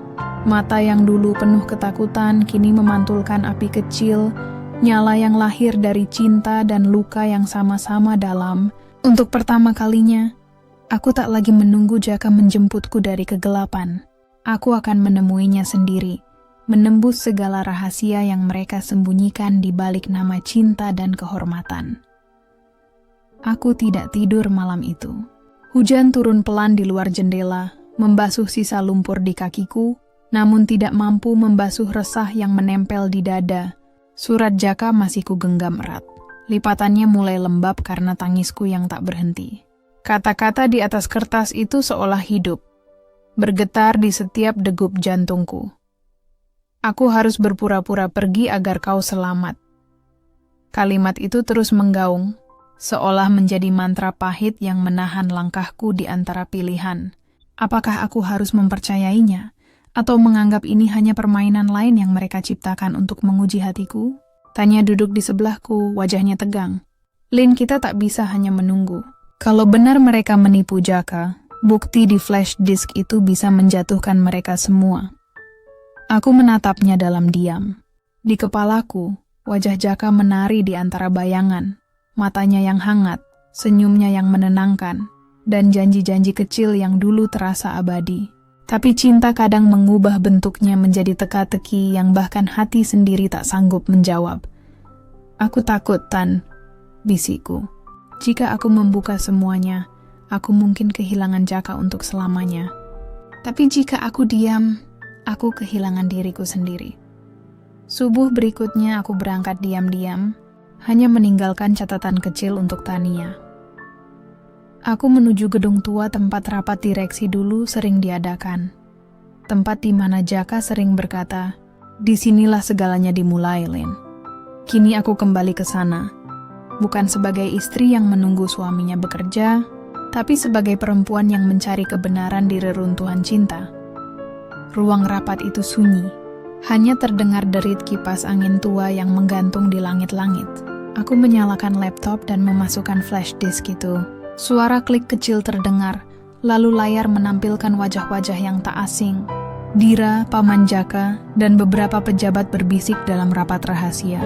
Aku menatap layar dengan tangan bergetar. Bukan karena takut, tapi karena ngeri menyadari betapa dalamnya kebusukan itu. Tiba-tiba langkah kaki terdengar mendekat. Aku buru-buru mematikan layar, tapi sudah terlambat. "Zenlin," suara itu menggema, dingin, datar. Aku menoleh. Di sana berdiri Dira bersama dua orang pria bersetelan gelap. "Masih suka bermain peran ya? Kali ini siapa yang menyuruhmu, Jaka?" Tanyanya sinis. Aku mencoba tersenyum meski dadaku bergetar. Aku hanya ingin tahu kebenaran. Itu saja. Kebenaran? Ia tertawa pendek. Kau pikir dunia ini masih punya tempat untuk orang seperti itu? Sebelum aku sempat menjawab, salah satu pria itu menarik laptopku dan melemparkannya ke lantai. Aku menjerit, mencoba merebut kembali flash disk yang masih tertancap. Tapi seseorang mendorongku hingga terjatuh. Sakit menjalar di lututku, tapi aku tak menyerah. Dengan cepat, aku menendang kursi, membuat kaca meja pecah, dan di saat kekacauan itu, aku berhasil menyambar flash disk tersebut dan berlari keluar. Langkahku berpacu dengan jantungku sendiri. Aku menuruni tangga darurat, mendengar teriakan mereka di belakangku. Setiap detik terasa panjang, seperti meniti benang tipis di atas jurang. Begitu sampai di luar, aku menyelinap ke gang kecil di antara gedung, bersembunyi di balik tumpukan kardus. Nafasku tersengal, tubuhku gemetar. Namun di tanganku, flash disk itu masih utuh. Satu-satunya saksi bisu yang bisa menyelamatkan kami. Di bawah cahaya lampu jalan yang temaram, aku menatap benda kecil itu dengan air mata menetes. "Jaka, aku tak tahu di mana kau sekarang," bisikku lirih. "Tapi aku akan melawan. Untuk kita, untuk nama kita, untuk cinta yang mereka coba bunuh dengan fitnah." Malam itu aku menulis surat untuk Jaka, meski aku tahu mungkin ia tak akan pernah membacanya. Sayang, dunia telah berubah menjadi panggung di mana kebenaran ditertawakan. Tapi aku masih di sini, memegang janji kita di tengah badai. Jika kau mendengarku entah dimanapun kau bersembunyi, percayalah, aku tidak menyerah. Dan saat kita bertemu nanti, aku ingin dunia tahu. Cinta yang jujur tak akan pernah bisa dipenjara oleh kebohongan. Aku melipat surat itu, menyelipkannya ke dalam dompet, lalu menatap langit malam. Ada sesuatu di dalam diriku yang berubah malam itu. Bukan lagi Zenlin yang takut dan bergantung pada cinta, tapi Zenlin yang siap berperang demi kebenaran. Hujan turun tanpa jeda sejak fajar. Aku berdiri di depan jendela kamar kecil yang kusewa di pinggir kota, memandangi langit yang seolah ikut menangis bersamaku. Dunia terasa asing, dan bayangan Jaka terus menghantui setiap hembusan nafasku. Di meja, flash disk itu tergeletak diam, seperti rahasia yang menunggu waktu untuk meledak. Setiap malam aku memutar kembali kata-kata Jaka dalam suratnya. Suaranya yang lembut menggema dalam ingatan. Aku berpura-pura pergi agar kau selamat. Tapi sampai kapan aku harus bersembunyi di balik kepura-puraan yang sama? Aku tahu mereka masih mencariku. 2 hari lalu, seseorang mencoba membuntutiku di pasar. Aku berlari di antara kios sayur dan bau tanah basah, hanya untuk mendapati bayangan hitam itu menghilang di tikungan. Dunia yang dulu penuh cinta kini berubah jadi labirin ketakutan. Aku sadar, aku tak bisa melarikan diri terus. Cinta tanpa keberanian hanyalah kesedihan yang menunggu waktu. Malam itu, aku membuka kembali flash disk itu di laptop kecil yang kupinjam dari Tania. Video demi video kembali kuputar, dan pada detik ke-1000 aku menemukan satu file tersembunyi bernama Truth Recording. Tanganku gemetar saat memutarnya. Wajah Jaka muncul di layar. Kusut, lelah, tapi masih dengan sorot mata yang selalu kukenali. Zenlin, jika kau melihat ini berarti semuanya sudah terlalu jauh. Aku tidak mati, tapi aku harus menghilang. Mereka mengancam nyawamu, Lin. Aku harus berpura-pura berkhianat agar mereka lengah. Flash disk itu, jangan berikan pada siapapun dulu. Di dalamnya ada bukti yang bisa menjatuhkan semua yang terlibat, termasuk pamanku sendiri. Dadaku serasa diremuk. Aku memegang layar itu dengan air mata tumpah tanpa malu. Jaka, suaraku tercekat. Kau masih hidup.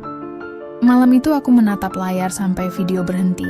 Tapi di akhir pesan, Jaka menambahkan satu kalimat yang menggetarkan seluruh jiwaku. Jika kau mencintaiku, jangan cari aku. Cari kebenarannya dulu.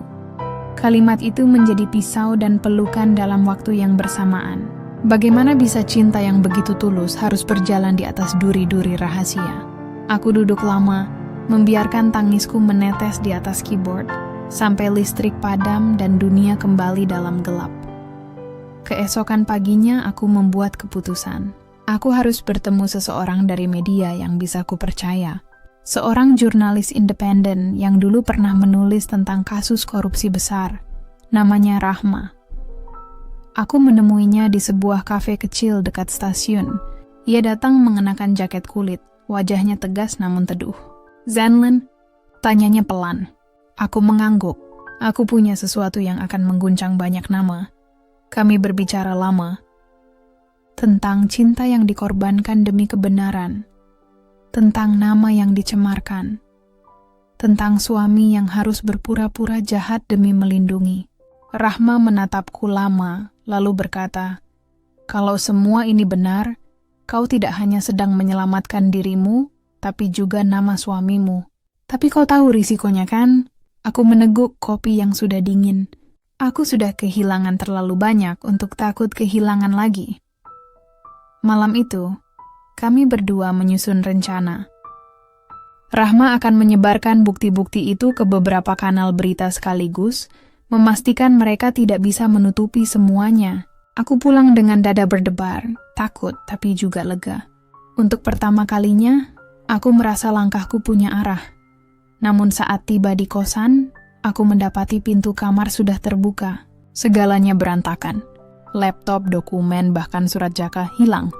Aku berdiri di ambang pintu, tubuhku kaku, darahku dingin. Lalu mataku menangkap selembar kertas di lantai. Tulisan tangan itu tajam dan familiar. Kau seharusnya tidak melangkah sejauh ini, Zenlin. Cinta bisa menyelamatkanmu, tapi juga bisa menjadi kuburanmu. Aku menatap tulisan itu lama. Jantungku berdegup kencang. Dunia kembali terasa seperti jurang tanpa dasar. Tapi kali ini aku tak mundur. Aku menggenggam flash disk cadangan yang sudah kusalin di saku jas. Masih ada cahaya kecil di dalam luka ini, dan aku berjanji akan menuntunnya hingga terang. Malam tuh kota terasa sepi. Lampu jalan berkelip lemah, menyoroti trotoar basah yang menahan jejak langkahku. Hujan sudah berhenti, tapi aroma tanah basah masih menyelimuti udara. Aku berjalan tanpa arah pasti, hanya mengikuti dorongan hati yang semakin membara.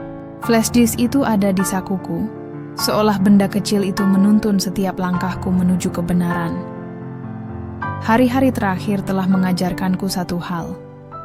Dunia ini keras, tetapi keteguhan hati jauh lebih kuat daripada ancaman siapapun. Aku sudah kehilangan rasa aman, kehilangan waktu bersama Jaka, bahkan hampir kehilangan keyakinanku sendiri. Namun di balik semua itu, ada satu hal yang tetap hidup. Cinta yang membara meski tertahan rindu dan kebingungan. Aku menatap langit malam. Bintang tidak tampak, hanya gelap pekat. Tapi di hati, aku menyalakan cahaya kecil yang menolak padam. Cahaya itu adalah keberanian. Api yang lahir dari rasa sakit dan pengkhianatan yang kian hari kian jelas. Beberapa jam kemudian, aku bertemu Rahma di gedung media yang tersembunyi dari pandangan umum. Ia menatapku dengan serius. Zenlin, mereka sudah mulai bergerak. Ada orang yang mencoba membobol server kami tadi malam. Jika kau ingin bukti ini keluar, kita harus cepat dan hati-hati. Aku menelan ludah, menatap flash disk di tanganku. Aku siap. Aku tak akan membiarkan mereka mengendalikan kisah kita lebih lama. Rahma mengangguk, dan kami mulai menyusun strategi. Setiap detik berharga. Setiap langkah salah bisa berakibat fatal. Namun di balik ketegangan itu, hatiku tetap memikirkan Jaka. Apakah ia masih hidup? Apakah ia tahu aku masih berjuang, menahan nyali demi kita? Rindu itu menusuk seperti jarum, namun aku menahannya. Aku harus fokus. Saat kami bersiap meninggalkan gedung, sebuah pesan masuk ke ponselku. Nomor tak dikenal. Tangan yang gemetar membuka pesan itu. Zenlin, kalau kau ingin melihat Jaka lagi, jangan berani mengungkap apapun. Ingat, aku mengawasi setiap langkahmu. Darahku mendidih. Mereka semakin berani. Tapi alih-alih takut, aku merasa api di dadaku makin membara. Aku menatap Rahma. Suara bergetar namun tegas.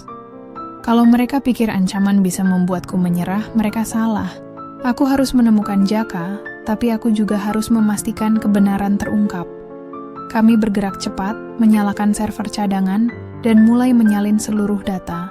Setiap klik keyboard terdengar seperti detak jantung yang menandai pertarungan antara kebenaran dan kebohongan. Aku tak sempat menoleh ke belakang, tapi bayangan mereka selalu terasa mengikuti setiap langkahku. Malam itu, aku berdiri di atas balkon gedung media, menatap kota yang berkilau dari kejauhan. Rasanya seperti aku menatap dunia yang akan berubah besok. Cahaya lampu kota menyilaukan, namun di mataku hanya ada satu bayangan, Jaka.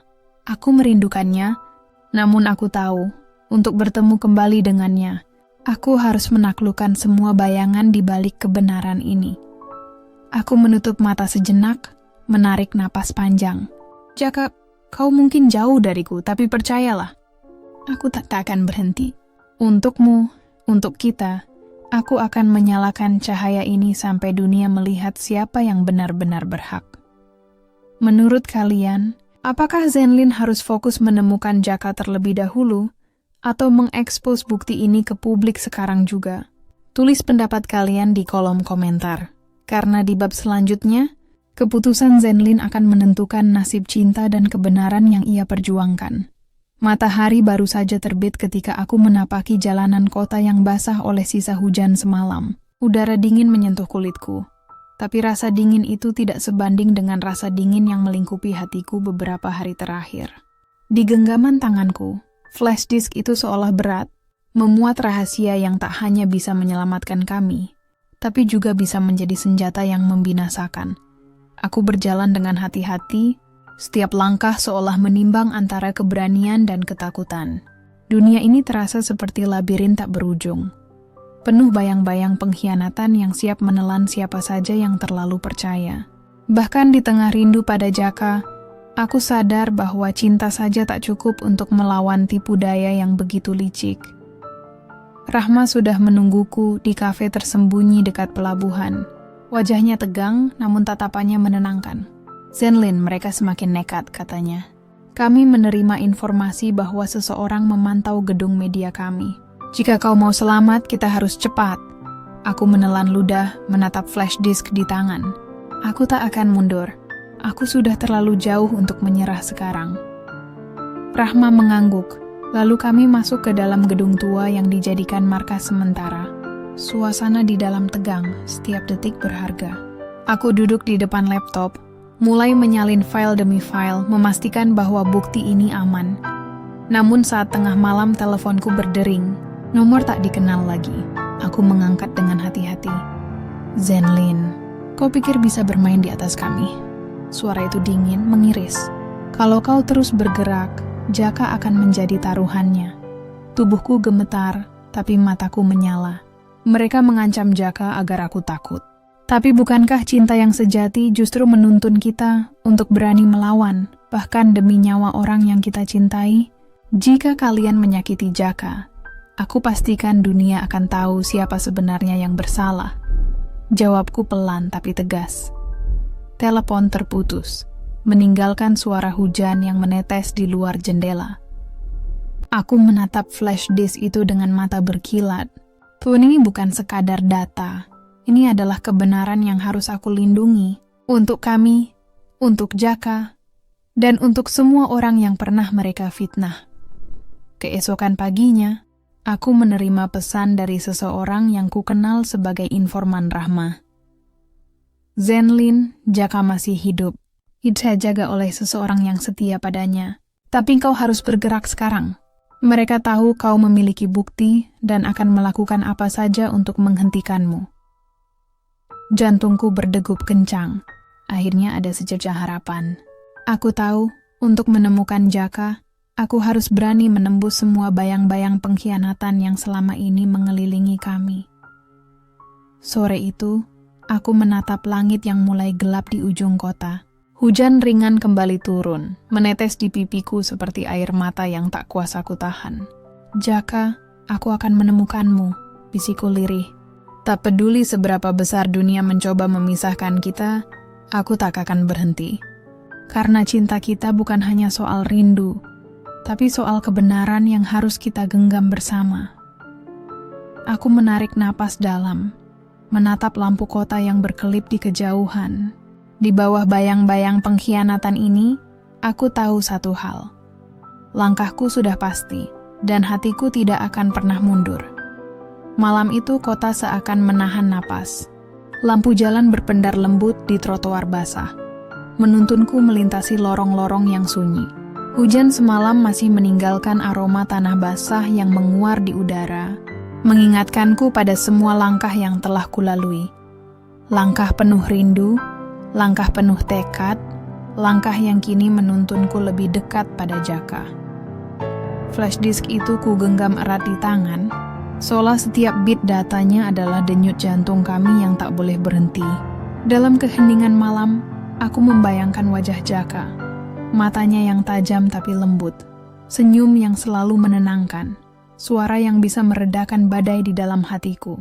Tapi ia hilang dari pandangan, tersembunyi di balik bayang-bayang pengkhianatan yang menelan keluarga kami. Aku menoleh pada pesan terakhir dari informan Rahma. Jaka aman. Ia dijaga di villa lama keluarga di pinggir danau, tapi jangan ada satu detik pun yang sia-sia. Hatiku melonjak sekaligus tersiksa.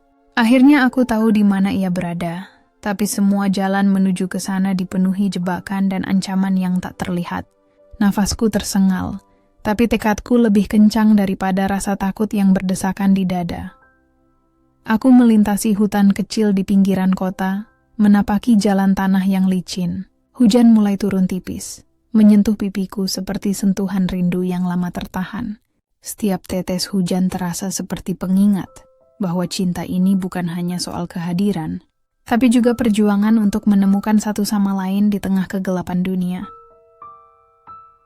Saat aku tiba di villa, lampu-lampu hangat berpendar di balik tirai. Aku menahan napas, mendekati pintu perlahan. Di dalam, aku melihat sosok yang ku kenal sejak pertama kali kami bertemu. Jaka duduk di kursi, matanya menatap keluar jendela, tapi dadanya naik turun mengikuti napas panjang yang kusadari hanyalah karena ia menahan kerinduan padaiku. Zenlin. Suaranya akhirnya pecah, lembut tapi berat. Aku menatapnya. Air mata menetes tanpa ku perintah, dan tanpa sadar aku berlari ke arahnya. Pelukan kami terjadi begitu saja. Dua tubuh yang lama terpisah kini bersatu. Seolah semua badai dan pengkhianatan yang kami alami hilang seketika. Kenapa kau pergi? Kenapa kau tidak menunggu? Suaraku bergetar di dadanya. Jaka mengusap rambutku perlahan, matanya penuh penyesalan dan kasih sayang. Aku harus berpura-pura menjauh, Lin, agar mereka tidak tahu di mana aku, dan agar kau tetap aman. Aku tidak pernah meninggalkanmu. Tidak pernah. Aku menunduk di dadanya, merasakan denyut jantungnya yang sama dengan yang selalu kuingat. Aku juga tidak menyerah, Jaka. Meski dunia mencoba memisahkan kita, aku tetap mencari kebenaran dan akhirnya kau masih di sini. Kami duduk bersebelahan, saling menggenggam tangan. Di luar, hujan mulai reda, meninggalkan aroma tanah basah dan daun yang harum. Aku menyadari satu hal. Cinta yang diuji pengkhianatan dan waktu bukan hanya bertahan, tapi bisa menjadi cahaya yang menuntun kita kembali ke rumah hati masing-masing.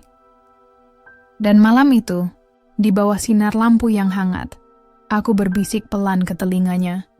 Jaka, sekarang kita bersama dan tak ada yang bisa memisahkan kita lagi. Pagi itu, matahari menembus tirai villa dengan lembut, menebarkan sinarnya ke dalam ruangan yang hangat. Aku terbangun di samping Jaka, tubuh kami masih menempel, seolah menolak berpisah setelah segala badai yang kami lalui. Nafasku berat, tapi hatiku ringan. Rasa takut, rindu, dan kekecewaan semalam terasa seperti hujan yang akhirnya reda, memberi ruang bagi sinar yang hangat. Jaka membuka matanya, menatapku dengan senyum tipis yang selalu mampu menenangkan setiap gundah di hatiku. Lin, kau tidur nyenyak? Tanyanya pelan. Aku tersenyum lemah, mencondongkan kepala ke bahunya. Lebih nyenyak daripada beberapa minggu terakhir. Rasanya seperti dunia ini kembali milik kita, meski sejenak. Aku memikirkan semua yang telah terjadi. Fitnah, ancaman, pengkhianatan yang begitu licik, dan kebohongan yang menelan keluarga Jaka. Namun di balik semua itu, kami masih di sini, bersama. Dan kini, tanggung jawab kami bukan lagi hanya untuk bertahan, tapi untuk membalas segala ketidakadilan dengan cara yang benar. Setelah sarapan sederhana, Jaka dan aku duduk di tepi danau. Airnya tenang seperti cermin, menyoroti wajah kami yang lelah tapi penuh tekad.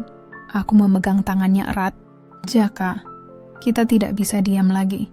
Mereka telah menyakiti banyak orang, dan kita punya bukti untuk menghentikan mereka. Ia menatapku lama, matanya lembut tapi penuh pertimbangan. Aku tahu, Lin, tapi kita harus hati-hati. Kita tidak hanya berjuang untuk diri kita sendiri, tapi juga untuk masa depan perusahaan dan nama keluarga. Ini bukan sekadar balas dendam, tapi tentang kebenaran. Aku menunduk menatap flash disk di sakuku. Rasanya kecil tapi menyimpan kekuatan yang tak terhingga. Setiap rekaman, setiap dokumen adalah saksi bisu yang menuntun kami ke titik ini. Kini, kami tak lagi korban. Kami adalah penentu nasib sendiri. Sore harinya, kami menemui Rahma dan beberapa wartawan terpercaya. Bersama, kami menyusun rencana publikasi yang akan membongkar semua kebohongan dan kejahatan yang selama ini tersembunyi. Meski langkah ini berisiko, kami sadar, jika tidak sekarang, mereka akan terus bermain di balik bayang-bayang. Malam menjelang, kami duduk di teras villa, menatap danau yang berkilau diterpa cahaya bulan. Jaka menggenggam tanganku menatapku dalam-dalam. Lin, setelah semua ini, aku ingin kita tidak hanya hidup dalam kebenaran, tapi juga dalam cinta. Aku tidak ingin lagi ada rahasia atau rasa takut di antara kita. Aku tersenyum, menumpahkan air mata bahagia. Aku juga, Jaka. Kita telah melewati badai tergelap.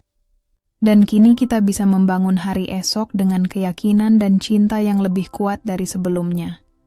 Di antara hembusan angin malam, aku merasakan kedamaian yang lama hilang.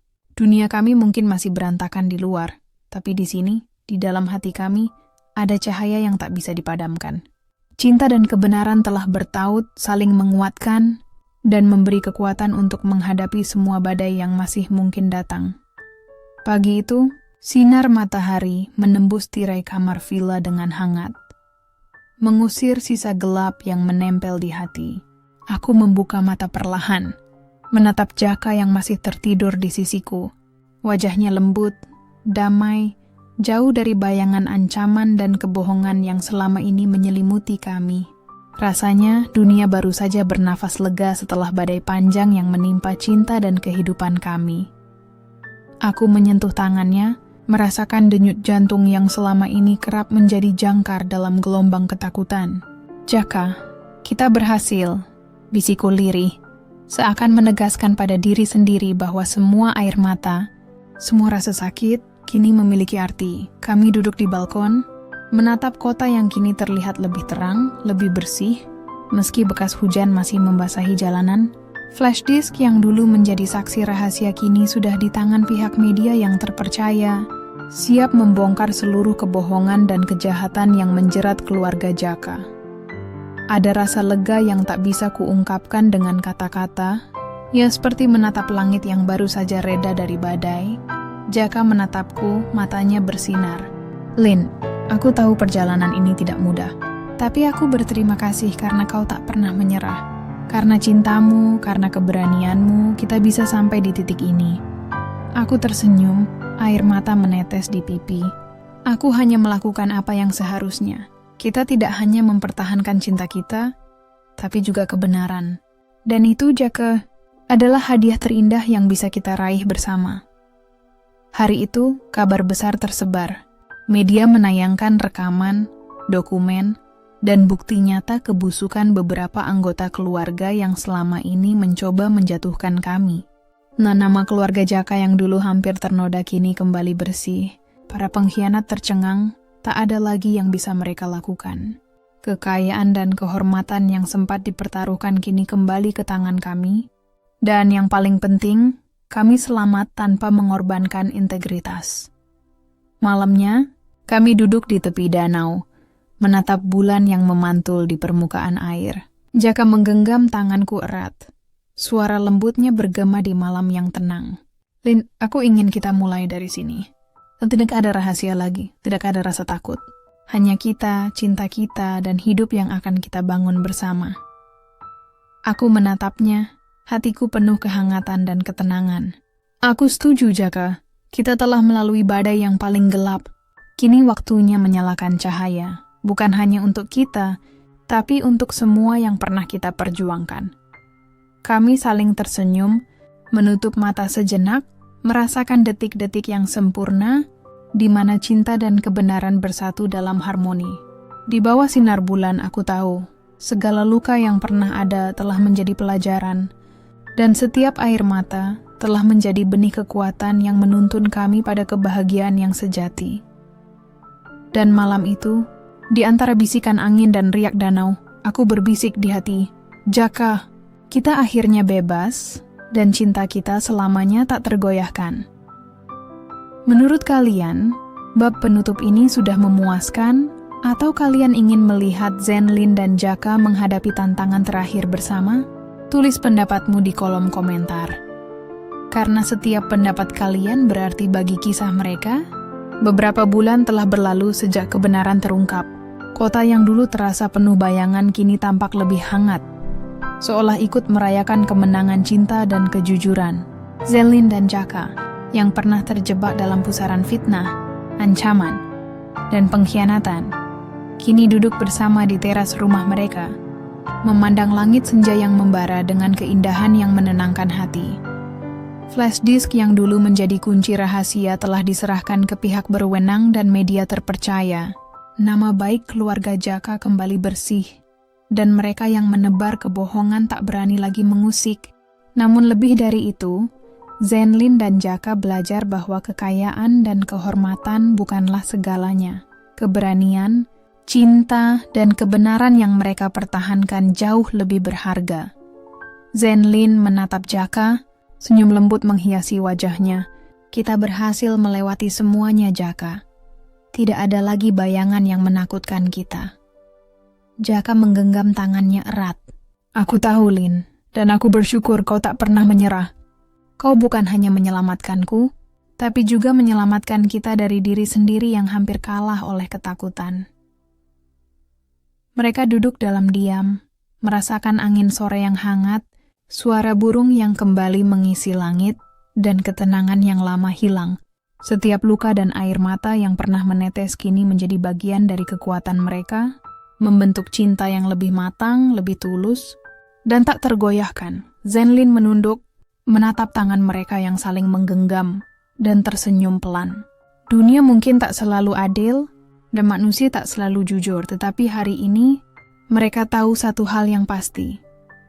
Cinta dan kebenaran selalu menemukan jalannya. Di akhir semua badai, Zenlin dan Jaka tidak hanya mendapatkan kembali cinta mereka, tetapi juga kedamaian, kehormatan, dan keyakinan bahwa hidup bisa indah meski pernah dilanda gelapnya pengkhianatan. Mereka melangkah maju bersama, dengan hati yang lebih kuat, tangan yang lebih erat, dan jiwa yang bersinar penuh cahaya. Dan malam itu, di bawah langit yang bersih, Zenlin berbisik pelan ke Jaka. Ini baru awal, Jaka. Awal dari hidup kita yang sebenarnya. Cerita Zenlin dan Jaka berakhir di sini, tapi perjalanan cinta dan keberanian mereka akan selalu menjadi inspirasi bagi siapa saja yang berjuang demi kebenaran dan hati yang tulus.